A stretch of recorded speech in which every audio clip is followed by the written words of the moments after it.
Ça me semble étrange. En résumé, 10 ans de mariage et 3 jeunes enfants. J'étais agité et malheureux, alors je suis allé chercher une aventure. J'en ai eu une brève qui était correcte, rien d'extraordinaire. J'ai pensé en avoir une autre quand Ash l'a découvert. Je déteste lui avoir fait du mal, mais il y a des raisons pour lesquelles j'ai fait ça, certaines que je comprends, d'autres pas. Et nous allons chercher de l'aide et tout ça, mais je ne sais pas si je veux encore être mariée. C'est un beau mariage, selon la plupart des gens. Nous sommes d'accord sur la plupart des choses, nous sommes amis, et il n'y a pas de manque d'attention ou d'affection de sa part. Je n'en veux juste plus. Et je ne sais pas pourquoi. J'ai mal de vouloir toucher d'autres personnes et de ressentir à nouveau un désir palpitant. Et je déteste devoir toujours répondre aux attentes de quelqu'un d'autre, qu'elles soient réelles ou perçues. Je devrais toujours rendre des comptes à mes enfants, mais je ne veux plus être responsable devant aucun autre adulte que moi-même. Je veux gérer mon foyer à ma façon et être seule. Tant de petites choses stupides à son sujet me dérangent, et je sais très bien que c'est moi, pas lui. Je le sais, il n'a pas changé, mais moi si. Beaucoup. Mes opinions et mes idéaux ont beaucoup changé, et ce que je pense vouloir de ma vie a beaucoup changé. Je ne veux pas des apparences d'une maison et de biens matériels. Tout semble tellement écrasant tout le temps. Nous allons essayer, nous verrons si nous pouvons faire fonctionner ça. Mais je ne sais juste pas. Commentaire. Fuir la vie que tu as créée avec ton mari est une chose très lâche à faire. Ce n'est pas comme si tu avais été forcé de te coucher, d'avoir ses enfants, d'acheter la maison, etc. Tu as choisi activement chaque petit détail. Maintenant, tu n'en veux plus? C'est un fantasme. Prendre ta balle et rentrer chez toi. C'est ça. Oui, tu peux aussi choisir ça, mais tu risques de blesser beaucoup plus de personnes en le faisant. Peux-tu vivre avec ça? Tu ne manques pas la vie, tu la vises.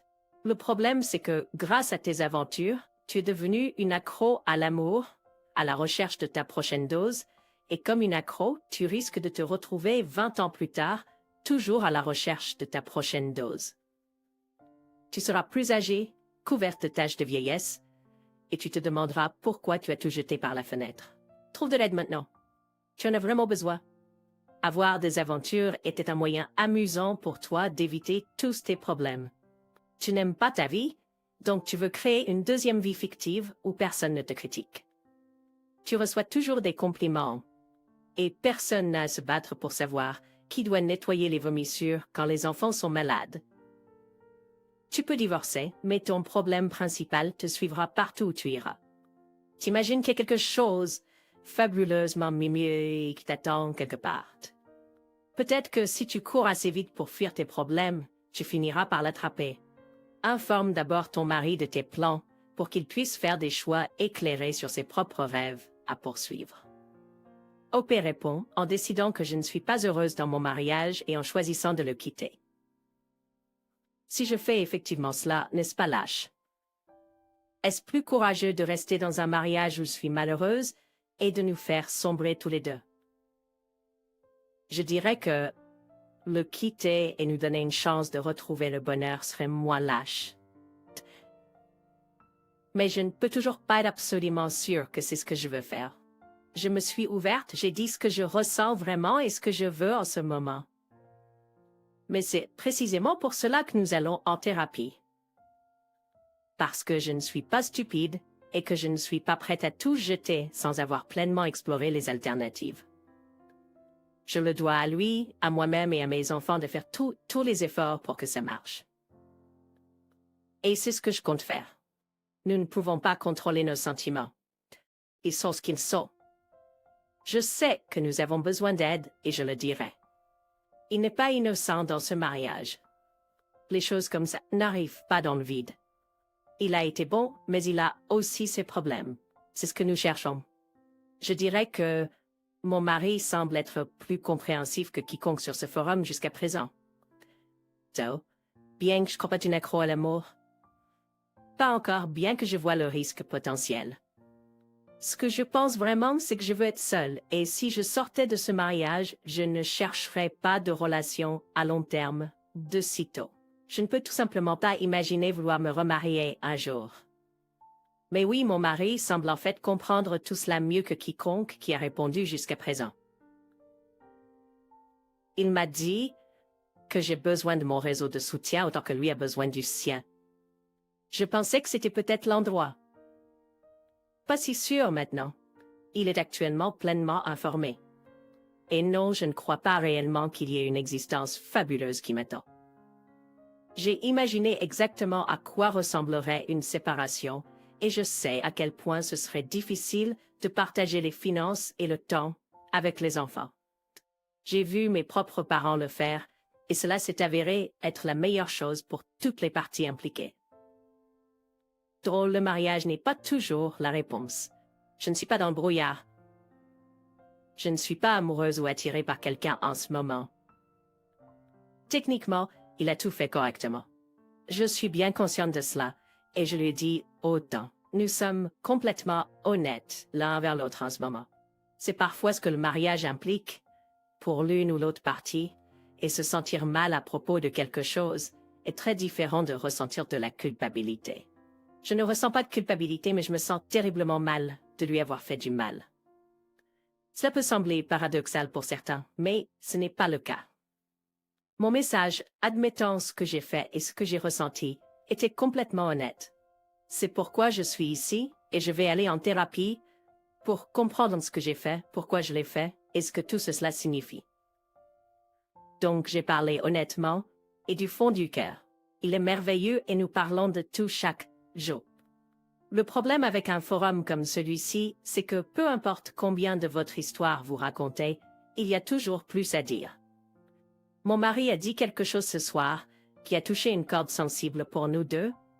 Nous sommes restés sans voix et avons dû nous éloigner l'un de l'autre pour digérer un petit morceau du puzzle. Nous avons eu un troisième enfant, une grossesse inattendue, sans famille dans la région et pas beaucoup de soutien. Nous étions déjà à bout avec 2 enfants. Mais même si je suis très en faveur du choix, j'avais l'impression que nous n'avions pas le choix. Ici, nous étions des parents, nous savions comment être des parents, et nous étions financièrement assez stables pour y faire face. Je ne peux pas vivre avec moi-même si nous avortions, donc nous ne l'avons pas fait. Et il a nourri de la rancœur à ce sujet pendant plusieurs années, parce qu'elle est une enfant difficile et qu'elle nous pousse à nos limites de stress tout le temps. Elle a quelques retards de développement mineurs qui se manifestent sous forme de problèmes de comportement. Nous travaillons avec une intervention précoce pour cela, mais c'est vraiment, vraiment difficile. Il y a eu un sous-entendu de sa part pendant plusieurs années, du genre « Eh bien, c'était ton choix, tu dois t'en occuper ». Il en a parlé ce soir en réalisant que les attentes qu'il avait envers moi pour m'occuper d'elle et être le principal fournisseur de soins étaient injustes. Il comprend maintenant que nous avons tous les deux besoin de soutien et d'aide pour élever nos enfants. Gérer cela et le supporter quand c'était difficile nous a vraiment blessés. J'ai tellement pleuré que je pouvais à peine respirer. Je pleure encore maintenant, mais je ne ressens pas de culpabilité. Je ne sais pas comment j'en suis arrivée à un point où j'étais prête à aller si loin, mais j'y suis arrivée. Et c'est maintenant ma responsabilité comprendre cela et voir si c'est réparable. Si ce n'est pas le cas, nous nous laisserons partir et trouverons de bonheur séparément. Mais si c'est le cas, alors je lui dois d'essayer. Et c'est ce que je ferai. Je dirai ceci. Je ne le tromperai plus si nous restons ensemble. Et c'est pour cela que nous allons en thérapie. Pouvons-nous rester ensemble pour le long terme et être assez heureux pour que ni l'un ni l'autre ne se tourne vers quelqu'un d'autre? J'ai besoin de le savoir avant de décider de rester. C'est la seule façon que je vois de le faire, et avec l'aide d'un professionnel. Je ne laisserai jamais non plus mes enfants, même si j'ai désespérément envie d'être seule parfois.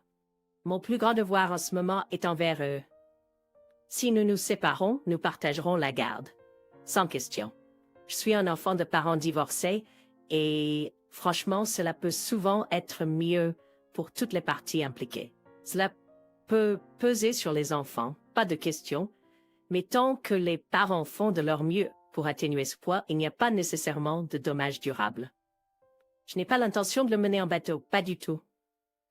Mais nous devons tous les deux comprendre ce que nous voulons, ce que nous pouvons supporter, avant de tout abandonner. Nous sommes d'accord là-dessus. C'est somme et pensée. Je n'ai rien ici que je ne lui ai pas dit, y compris de ne pas s'en sentir coupable, et je choisis mes mots avec précaution avec lui, pas pour le mener en bateau, mais parce que je pense que nous avons besoin de consulter pour cela, là où il est sûr de s'ouvrir complètement et d'avoir un médiateur pour nous aider. Je me suis sentie très piégée dans ma relation pendant longtemps. Et même si je suis fière d'être très ouvert et direct, j'ai trouvé très difficile de dire à l'homme qui a été mon partenaire pendant plus de 15 ans que je me sentais ainsi, que je luttais et que je me noyais, et que lui, les enfants et tout ce qui m'entoure faisaient partie du problème. Alors oui, j'ai choisi un chemin qui était spectaculairement injuste envers lui et qui l'a profondément blessé. Je sais, et je ressens du remords pour l'avoir blessé, mais ce n'est pas nécessairement la même chose que la culpabilité pour ce que j'ai fait. Peut-être que je chipote, mais c'est ce que je ressens. Ce que je peux espérer, ce que j'espère, c'est que nous arriverons à ce point, ne sera pas vain. Que nous découvrirons tous les deux des choses sur nous-mêmes, en fait, nous le faisons déjà. Et que où que nous finissions, nous serons plus heureux pour cela. Je ne sais juste pas si le mariage l'un avec l'autre est la réponse ultime. Cela reste à voir. Commençons par les enfants. Je les aime, ne vous méprenez pas, mais nous sommes seuls ici, sans famille et très peu de soutien. Le troisième enfant était imprévu et a été un problème majeur. Malgré le fait d'être pour le choix, j'étais assez certain que je ne pourrais pas vivre avec moi-même si j'avortais. Mais selon ses propres dires, mon mari dira qu'il m'en a voulu pour une décision latérale, même si ce n'était pas vraiment le cas. Il était indécis, mais j'ai été celle qui a pris la décision finale. Parce que dans un cas comme celui-ci, il fallait que ce soit ma décision à la fin. Le divorce n'aiderait pas cela. Je n'ai aucune illusion à ce sujet, mais cela a mis une pression sur les choses et oui, parfois j'ai envie de m'éloigner de ma vie et de prendre une grande pause de tout le monde. Maintenant, pour la partie de la réflexion. De mon point de vue, il a semblé que les gens m'attribuaient simplement de faux motifs. C'est là que je deviens méprisant parce que je sais que cela ne vaut pas la peine de mon temps. Ce n'est pas la peine de mon temps dans toute cette affaire de m'inquiéter à ce sujet. Mais le fait d'être simplement ennuyé était un peu trop, donc je devais en parler. J'étais malheureux et le sentiment d'agitation venait du malheur. Mais dire que quelqu'un sort et a une liaison juste pour soulager l'ennui est beaucoup trop simpliste. Je ne lui ai pas demandé de le couvrir ou de garder le silence avec qui que ce soit. Je n'ai pas le droit de faire du contrôle des dégâts et je sais qu'il a besoin de ses propres endroits pour parler. Nous avons également discuté de la thérapie individuelle, mais nous allons commencer par la thérapie de couple et avancer à partir de là. Je sais très bien que c'est pas tout à propos de moi dans toute cette situation. Ce poste en particulier, cependant, parlait de moi et devrait l'être. Que puis-je lui offrir de plus en ce moment que la volonté de creuser profondément dans les choses laides et de découvrir ce qui s'est passé? Et une partie de ces choses laides implique lui et ses attitudes envers moi et mes enfants. Je sais aussi que j'entendrai des choses laides de son côté et je suis prête à le faire. Nous allons tout ramener à la base et ensuite voir si nous pouvons le reconstruire. Je viens d'une famille où le divorce était en fait la réponse. Et ce n'était pas une relation abusive. C'était juste un meilleur choix pour les deux parties impliquées. Et à la fin pour les enfants aussi. Donc je suppose que c'est un peu ma perspective. Je serai toujours là pour mes enfants, chaque jour. C'est à eux que je suis le plus responsable en ce moment. J'ai deux choix, rester avec lui ou ne pas rester avec lui. Pas de rester avec lui et de continuer comme avant. Une mauvaise idée pour tout le monde. Malgré peut-être donner l'impression d'être insensible quand je dis que je ne ressens pas de culpabilité, tout ce que je cherche vraiment ici, c'est de comprendre tout cela. Je pense toujours que le divorce est une option, et une option viable en plus. Je sais pas si c'est la bonne chose, mais je ne l'exclus pas. Si c'est ce qui arrive après que nous ayons essayé, Je veux vouloir ça si ça a du sens. Je ne suis pas le genre de personne qui est constamment mécontente et qui se complaît dedans ou qui cherche à être insatisfaite. Donc je vais être contente de ce que j'ai, croyez-le ou non. Peu importe ce que mes actions disent, et j'ai toujours été une fille qui sort et qui crée son propre bonheur. C'est juste que ça semble s'être perdu, en quelque sorte, et je n'ai pas trouvé un bon moyen de le retrouver. Et un petit détail de plus que j'ai dit à mon mari l'autre jour, avant même de commencer à poster ici. Je suis reconnaissante pour l'opportunité d'essayer de comprendre tout cela avec lui, que nous finissions ensemble ou non. Il pourrait si facilement se retirer dans sa propre douleur et sa colère, et ce serait mauvais pour nous deux. Mais il n'est pas ce genre de personne et je suis vraiment reconnaissante pour cela. Commentaire. Je n'ai pas trompé, mais je me surprends souvent à penser à qui je pourrais sortir avec si nous divorcions. Mais je comprends aussi vos sentiments de vouloir être seul. Marie et moi sommes mariés depuis presque 9 ans et avons 2 enfants. Il y avait un problème chez mon mari avant que nous nous marions et j'ai naïvement pensé que cela changerait. Ça n'a toujours pas changé et ça m'a fait me sentir tellement déconnectée de lui. Il y a quelques années, nous vivions séparément en semaine pour des raisons liées au travail. Donc, j'ai eu un aperçu de ce que serait la vie en tant que mère célibataire. C'était très dur, mais j'ai aussi aimé ça. Les week-ends, quand mon mari rentrait à la maison, c'était tellement dur de s'habituer à nouveau à le prendre en compte. J'avais l'impression qu'il ne contribuait pas émotionnellement à la famille et qu'il était juste une personne de plus à cuisiner et à nettoyer après. Je me suis surprise à penser que si nous n'étions plus ensemble, il serait au moins complètement responsable des enfants, un week-end sur 2. Week-end. Je sais que trop d'autres personnes sur ce forum ont l'air égoïstes et immatures de penser que ce serait mieux pour moi seule, mais on ne peut jamais vraiment comprendre la relation d'une autre personne. Comme Loupé, je veux vouloir que ça marche, mais après 9 ans à être la pom-pom girl de la relation, je suis fatiguée. Je sais que j'essayais plus fort pour la romance et tout le reste, mais je suis passée en mode survie. Une lutte constante que nous avions presque toujours était de nettoyer autour de la maison. Je l'aurais aidé si elle me le demandait, mais il ne m'est jamais venu à l'esprit de commencer à nettoyer autour de la maison. Je n'ai jamais exigé une maison propre, un repas sur la table, etc. d'elle. Pendant la plupart de notre mariage, elle était mère au foyer, ce qui était son choix.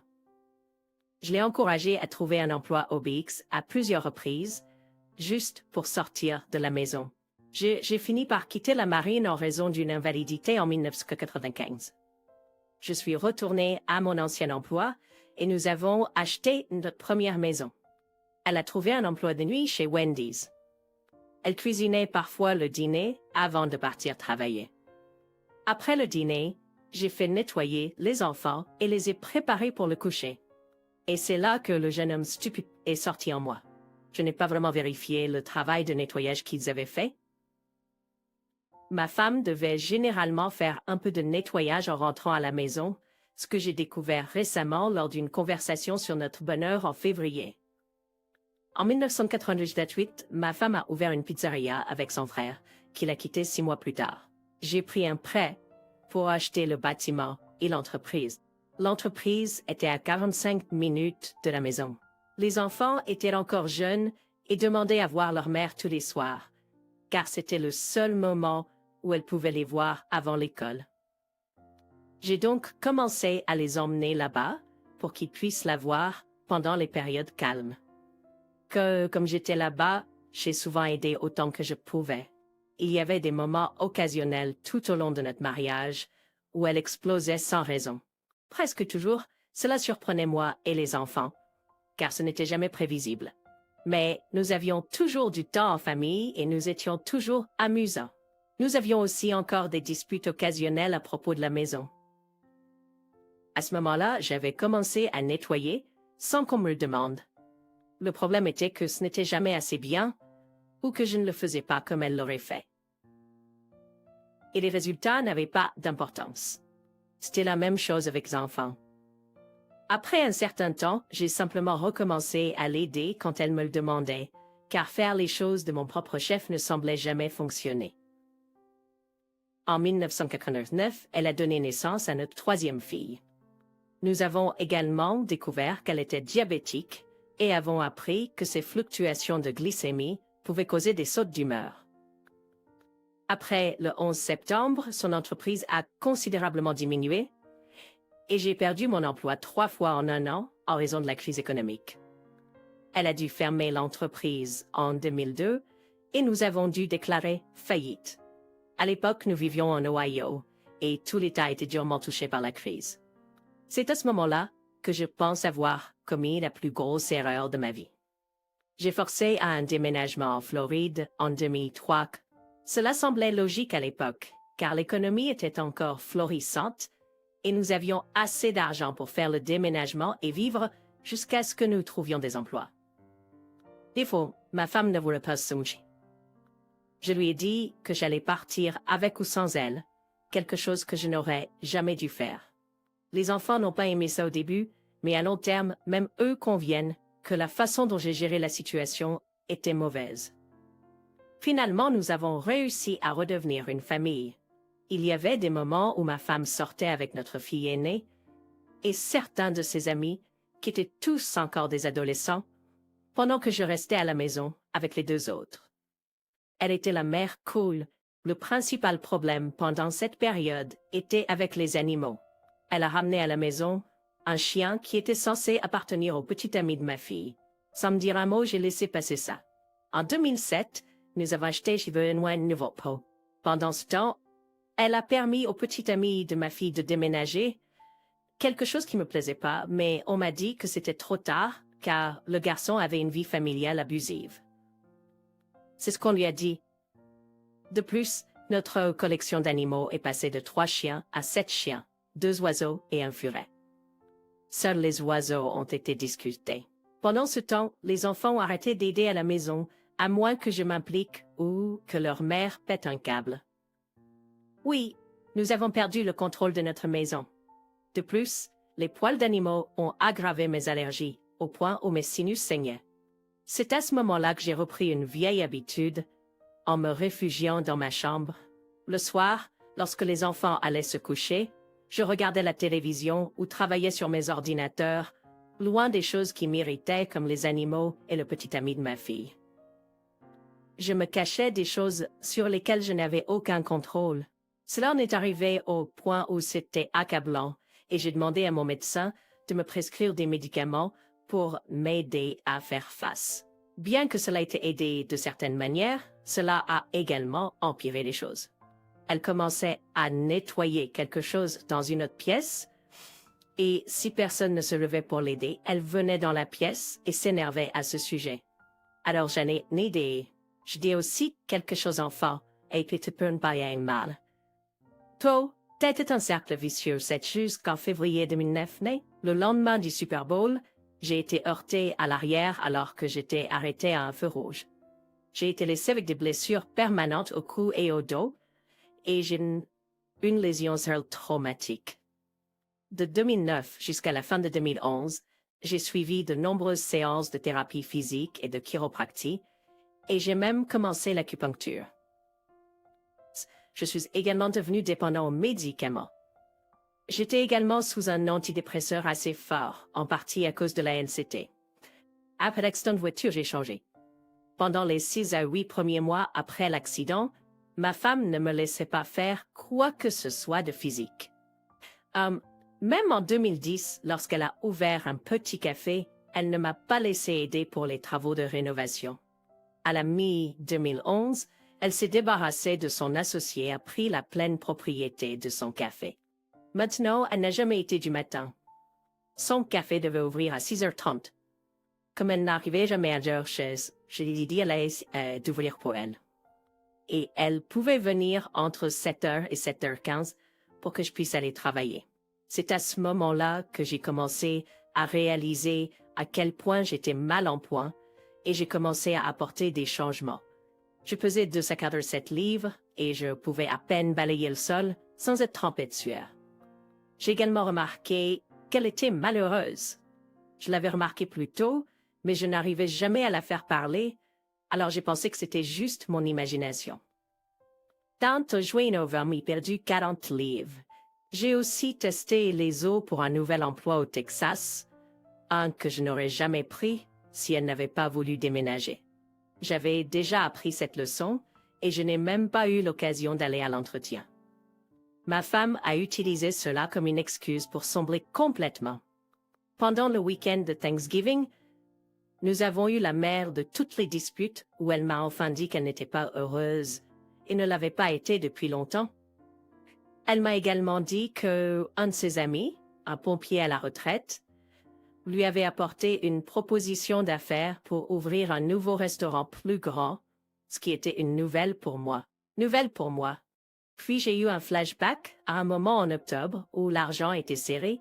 Elle m'a dit qu'il lui avait apporté 500 dollars pour l'aider à traverser le mois, et les alarmes se sont déclenchées. Bon, dans ce temps, notre fille aînée travaillait pour ma femme.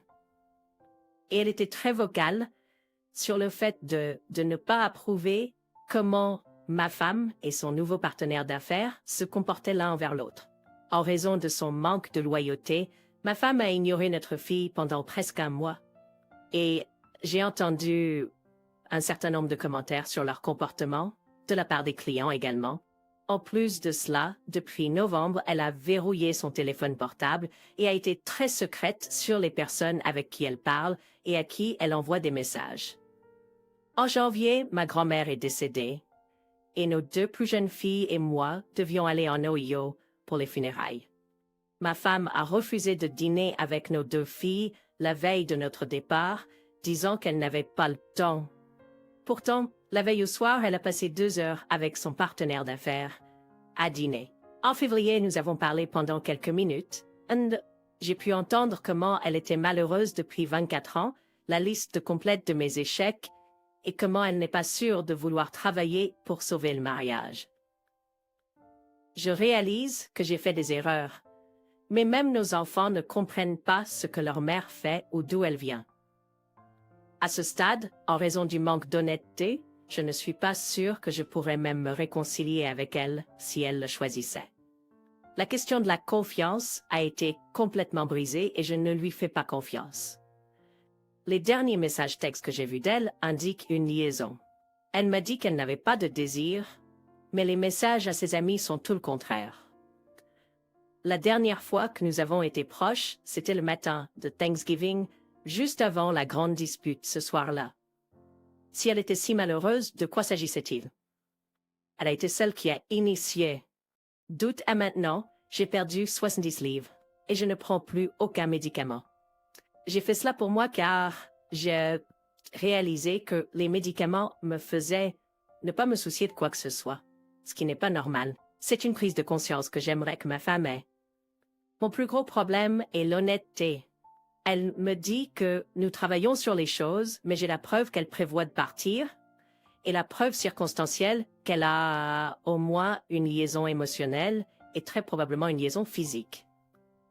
Je lui ai dit quand cela a commencé que s'il n'y avait pas d'espoir, elle devrait me le dire et je pourrais le gérer. Ça ferait mal. Mais je ne vais pas essayer de forcer quelqu'un à m'aimer. C'est là que j'ai le plus de problèmes, le manque d'honnêteté. Eh bien, ça est la façon dont elle traite nos filles, qui ont remarqué et l'interrogent à ce sujet. Certes, ces 2 enfants sont adultes et nos problèmes ne les concernent pas vraiment.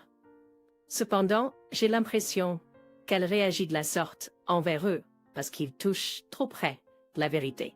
Pour moi, en ce moment, je fais un bon travail en faisant semblant de ne rien savoir. Et même si je réalise qu'elle a dû prendre la décision d'avoir une liaison émotionnelle ou physique ou les deux, je veux vraiment donner à son partenaire la raclée de sa vie.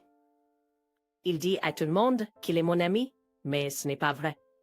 Et je suppose qu'il y a une chance que je me trompe sur la personne dans cette histoire, mais tous les signes pointent vers cette personne, même si elle ne mentionne jamais son nom dans ses messages textes à ses amis. Elle ne mentionne pas non plus d'actes spécifiques lorsqu'elle lui envoie des messages.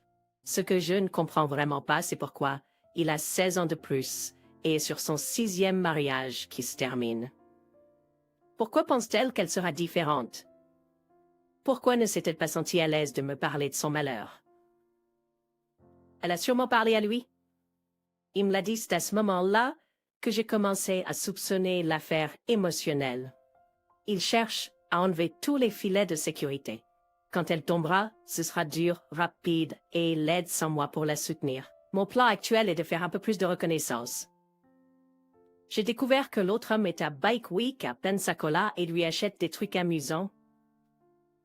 Elle m'a dit depuis un moment qu'elle est trop fatiguée pour vouloir quoi que ce soit, mais elle a récemment dit à une amie que son désir est à son maximum.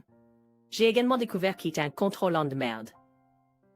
Sa femme actuelle lui a été dit à plusieurs reprises qu'elle ne trouvera jamais quelqu'un pour la traiter aussi bien que lui, et qu'elle ne peut pas avoir d'amis masculins alors qu'il peut avoir toutes les amies féminines qu'il veut. Ce que je cherche en termes de reconnaissance, c'est un peu plus de preuves concrètes d'une liaison physique. L'affaire émotionnelle est une certitude absolue. Une fois que j'aurai ces preuves, je prévois de voir un avocat et de mettre les choses en mouvement. J'avais initialement prévu mon jour J pour lundi ou mardi, mais cela ressemble plus à jeudi maintenant. Je prévois également de donner à la femme de l'autre homme une copie des preuves. Elle soupçonne les mêmes choses depuis décembre également. J'ai commencé à mettre de l'argent de côté et également. En ce qui concerne la reconnaissance, je regarde, j'écoute et je prends en compte les opinions des autres. J'ai également installé un tracker GPS sur mon téléphone et je le laisse dans son camion le soir. Techniquement, le camion est à mon nom, donc je peux le suivre partout où il va. Légalement, elle le remet hors de la ville en ce moment et devrait admettre. J'ai également le code PIN de son iPhone, qu'elle ne sait pas, ou peut-être qu'elle le sait. Elle a déclaré dans un message à l'autre homme hier soir qu'elle garde son téléphone sur elle en tout temps et supprime ses messages au fur et à mesure qu'ils arrivent. Pourtant, me voilà avec des photos de ces messages pris avec mon téléphone. Elle travaille 18 heures par jour en ce moment, essayant de faire fonctionner son restaurant, donc quand elle dort, elle est comme une pierre. Pendant que j'étais à mon bureau ce matin, notre fille de 21 ans, qui est émotionnellement âgée de 17 ans, a appelé en pleurant. Elle avait pris le téléphone de sa mère et a vu les messages. Elle soupçonnait quelque chose depuis un moment.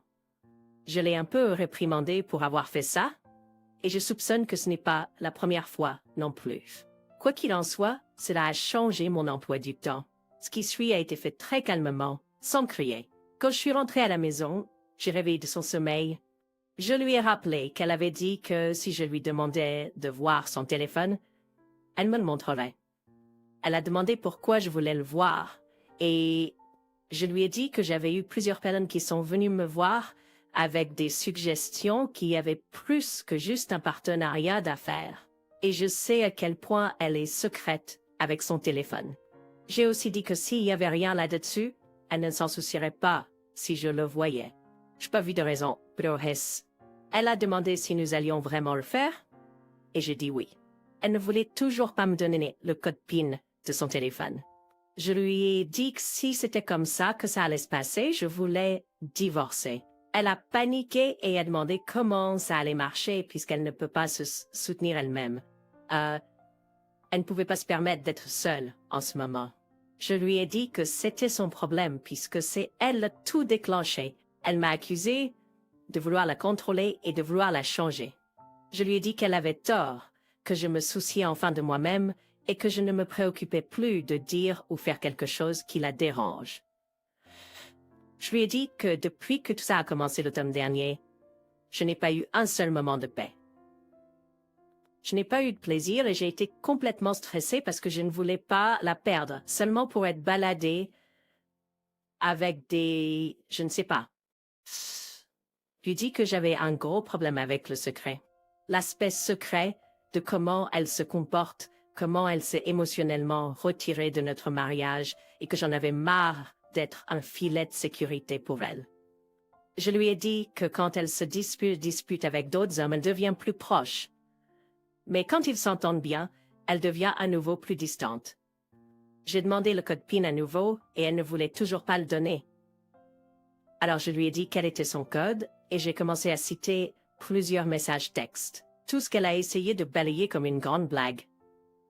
Je lui ai dit qu'il n'y avait rien de drôle dans une liaison émotionnelle et que la plupart de ses messages suggéraient bien plus qu'une simple blague entre amis. D'autres hommes parlaient de notre fille, ce qui était complètement inapproprié. Elle commence vraiment à m'énerver. Elle a besoin d'être sans abri et seule pour apprendre à la dire. Elle a dit que c'était tout pour s'amuser, une grande blague, et que ça ne voulait rien dire. Je lui ai dit que c'était inapproprié, irrespectueux et immoral. Surtout parce qu'elle sait que l'autre homme est aussi marié et que son mariage est aussi en difficulté. Je l'ai aussi averti que si cette ordure disait un mot à l'un de mes enfants, elle aurait besoin d'un nouveau partenaire d'affaires et je serais derrière les barreaux. Ne touchez pas à mes enfants. Elle insiste sur le fait qu'il ne se passe rien entre elle et personne d'autre, physiquement. Je lui ai dit de sortir de sa sphère de réalité et d'essayer de regarder en arrière les derniers mois pour comprendre d'où nous venons. Et elle pourrait peut-être voir ce que nous voyons. Je lui ai dit que si elle n'était pas prête à arrêter ce comportement, au moins venir à la table et essayer de régler les choses. Sinon, je vais voir un avocat la semaine prochaine. Je lui ai dit que ce n'était pas mon premier choix, que je veux retrouver la connexion que nous avions avant.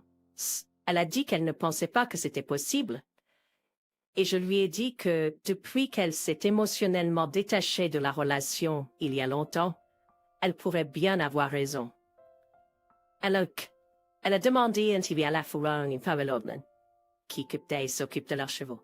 Et je lui ai dit qu'elle avait déjà discuté de ses problèmes matrimoniaux avec notre fille, et elle a dit non.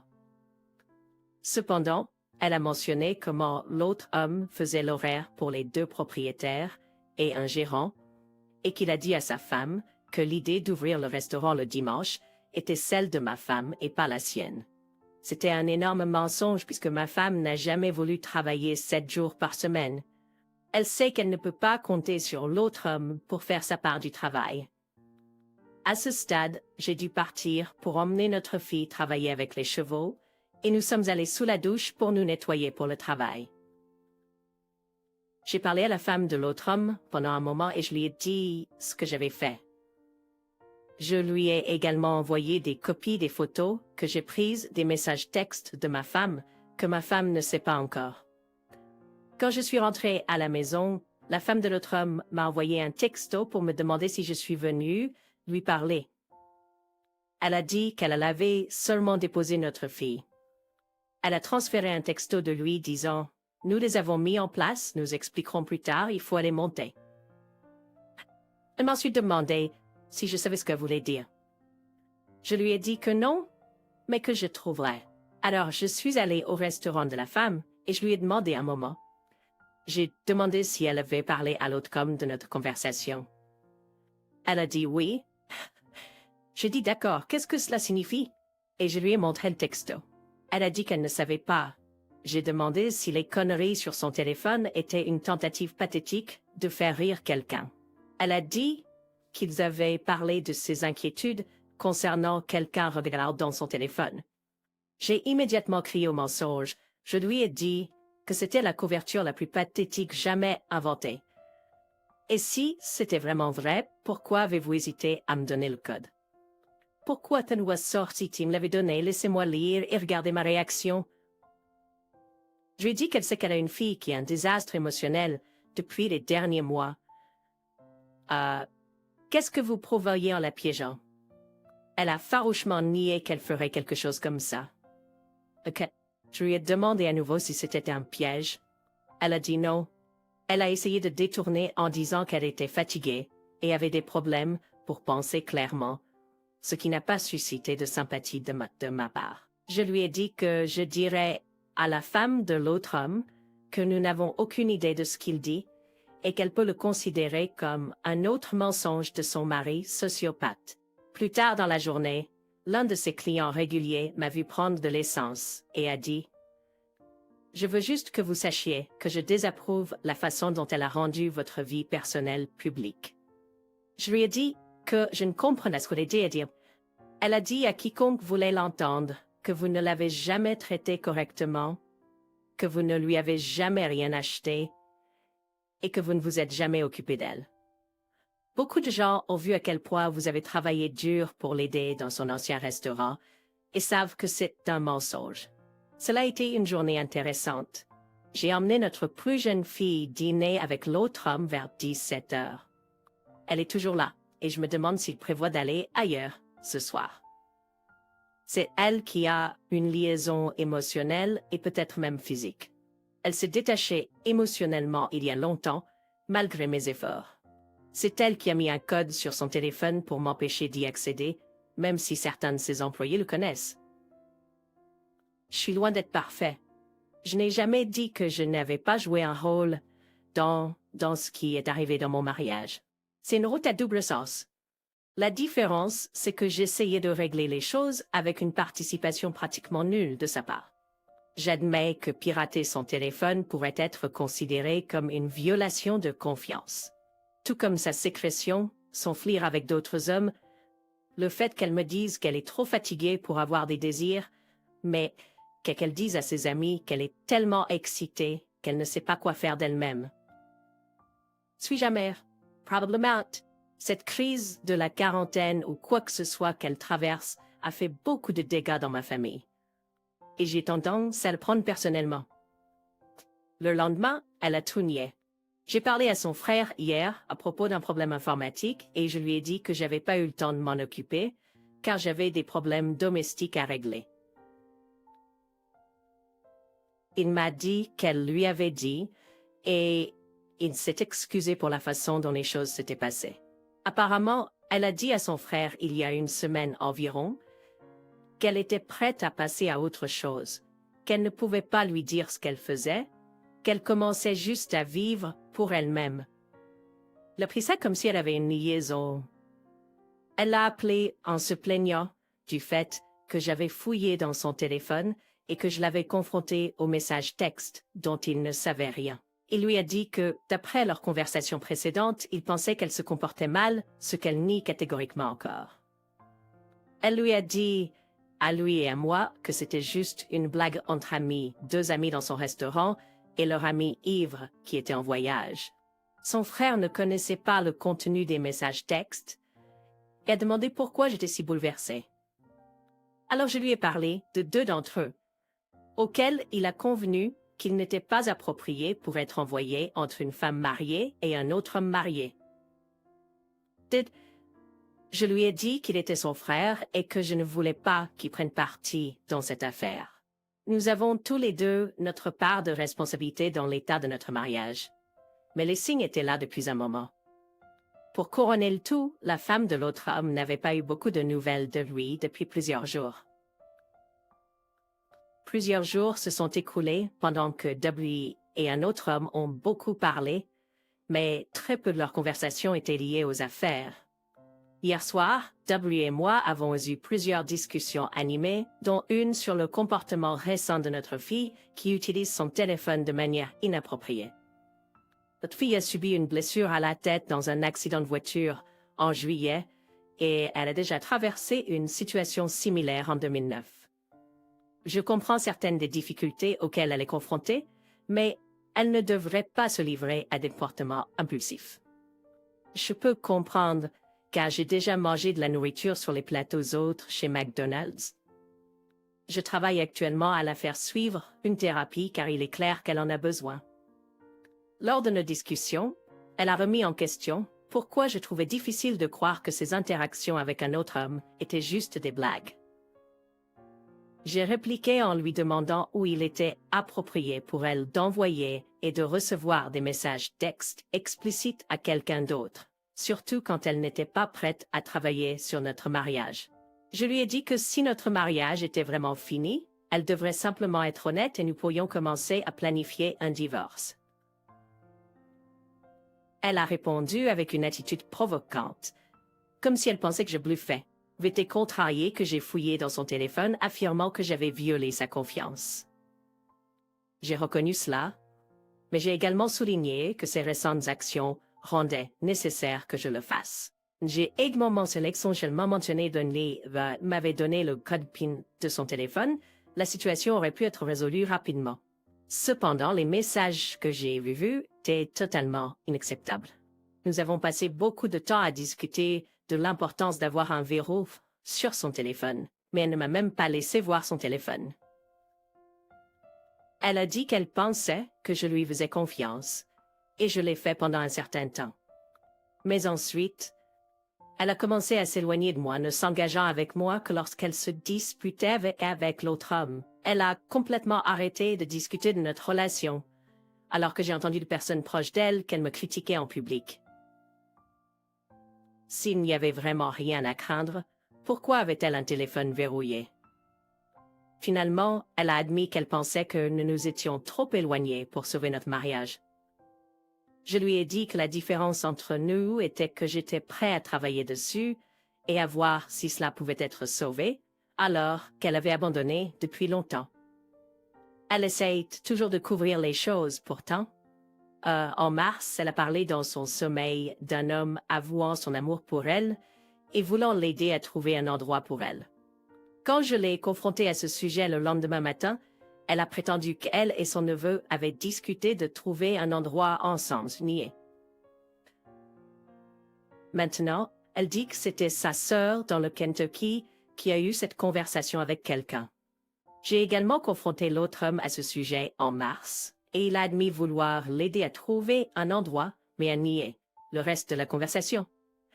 Quelle que soit la question, tout ce que je veux, c'est la vérité. Mais les excuses qu'elle invente sont tellement incroyables que ça me donne le tournis. Tout ce week-end pourrait servir d'exemple dans un livre Crise de la quarantaine pour les nuls.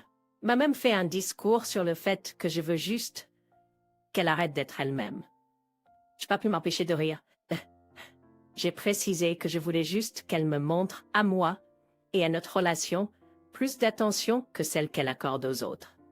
J'ai même demandé juste quelques heures d'un jour par semaine pour essayer de reconstruire notre relation, mais tout ce que j'ai eu en réponse, c'est « Ah, je vais essayer ». Elle prétend être trop occupée, et quand je lui remettrai les papiers de divorce, ce sera probablement à son restaurant, où elle connaît et est amie avec les adjoints. Rien de tout cela ne me fait me sentir bien, et je n'ai pas pu dormir pendant des jours, remettant constamment tout en question. Mais je sais que je ne peux pas continuer à vivre comme ça. Mon commentaire semble indiquer que OPEI va lui remettre les papiers au travail. Si votre partenaire faisait ça, feriez-vous la même chose? Commentez ci-dessous comment vous lui remettriez les papiers, et je vais finir la deuxième vidéo.